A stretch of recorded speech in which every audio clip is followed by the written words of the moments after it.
5A North matchup, game of the week. Two teams that are clearly going to be big threats in the playoffs, Massaponax and Brooke Point.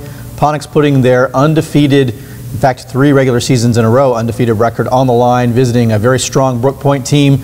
Ponax really has been on a roll this, well, heck, the whole season. They continue big games against their 5A North opponents. Ponax with the 42-21 victory. How good is this Massaponax team, fellas? This may be one of the better teams Eric Ludden has had in the last several years, and that's certainly saying something with some of the teams he's put out there.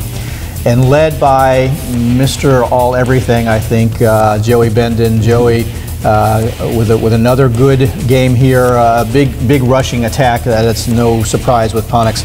Bendon goes 21 carries, 165 yards, scores twice on the ground. He also connects on 4 or 5 passing, and oh, by the way, he earns the Freelance Star Player of the Week honors along the way. But yeah, let's be honest, he's had an awfully good season to boot. This was just a regular season game to cap off a good 10-week stretch. Yeah, and especially the last 3 weeks, they've had, this is the 3rd straight game for Massaponax to have over 400-yard rushing as a team. And if you look at the teams they've played, it's been Brooke Point is the number 4 seed in the region, Mountain View is the number 7 seed, and North Stafford is the number 6 seed in the region. And they've gone 400 yards against all those guys. Would have had 400 yards in the week before that against Potomac if their starters had stayed in the game long enough. I mean, they've done it against the toughest part of their schedule.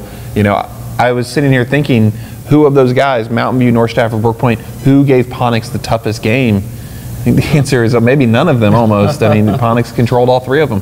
Yeah, they did. Brooke Point, I thought, would be the most physical of the 3 that would possibly match Massaponax physically, but I think eventually Massaponax depth kind of wore on them a little bit in that triple option offense. Right. I think this game was moderately close at halftime. It was a big second half. I think they scored 4 consecutive. Ponax scored on 4 consecutive possessions to put this game away. But yeah, I mean, clearly this is the class of the area Ponax is, I think, across any team. I mean, they have been the #1 team on the power poll since the beginning, and I don't think that they've done anything along the way to damage those credentials. Yeah, I don't know how many times we've had a team go wire to wire. And we got #1 right. We never did it. #1 that guy. Yeah, all right. Yeah. You don't get the kudos for that, right? Yeah. By golly, you guys did it this season. So congratulations on that. They're doing it with a good team approach. You know, this week they had Trey Watkins with 19 carries for 135 yards, scored a pair of touchdowns. They also got a pair of touchdowns from Tristen Medina on 12 carries and 95 yards.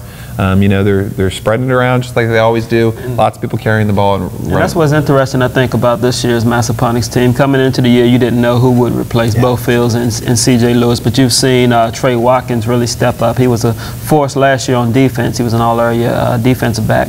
And now you see him stepping up at running back. You see Tristen Medina stepping up. You've seen Trey Carson step up over the last several weeks. So with those guys, when you combine that with Bendon, it's going to be really hard for anybody to stop.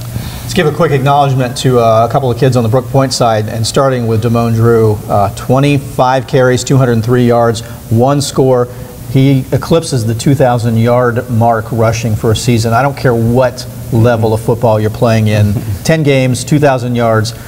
That's quite an accomplishment. Yeah, it'd be very interesting to see who gets that Conference Player of the Year between him and Bendon. So.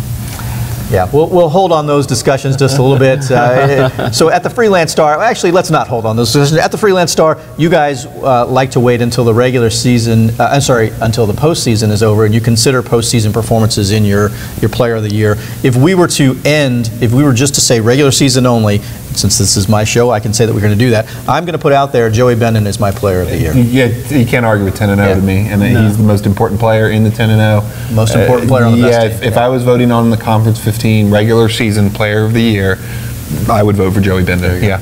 All right. Ponax goes to 10-0, their 33rd consecutive regular season victory, I believe it is, 42-21 victory over Brooke Point.